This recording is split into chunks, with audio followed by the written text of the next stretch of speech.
رب الواهب في علمك الحمد لله الحمد لله رب الواهب في الحجم الحمد لله الحمد لله. salaamaaleykum wa rahmatullahi taala wa barakaatuhu mbokki jullit yi nga xam ne ñoo ñu maase di ñu bàyyi xel ci biir réew mi ak ci bitim réew ñu ngi leen di nuyu ñu ngi leen di siyaar bu baax a baax boo tey ñëwaat nañ tey ci seen émission naafile weeru koor mu mel ni leen ci guddi juróom-benneel ga mooy sixième guddi ci weeru koor guddi googu nag nee na képp koo xam ne julli na ci juróom-benneelu guddi gi juróom-benneelu guddi gi képp koo xam ne julli na ci ñaari raka bu ci nekk mu jàng Faatiha benn yoon jàng xul wala ahad fukki yoon ak ñaar nee na mel na ni ku julli ci maqaamam Ibrahima junni raka mel na ni tamit ku at junni yoon mel na ni tamit ku mel na ni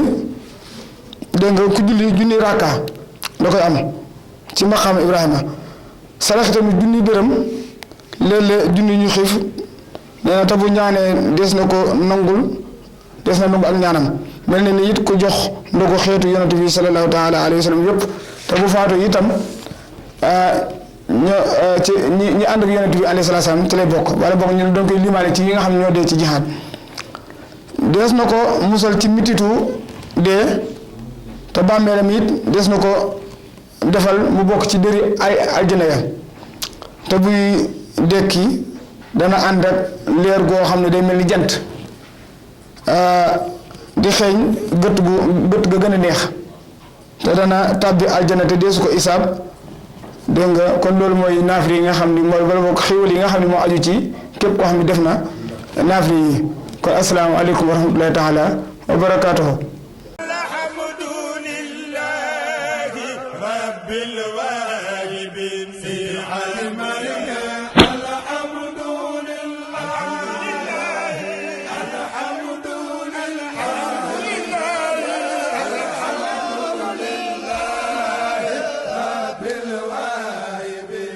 الحاج مالنا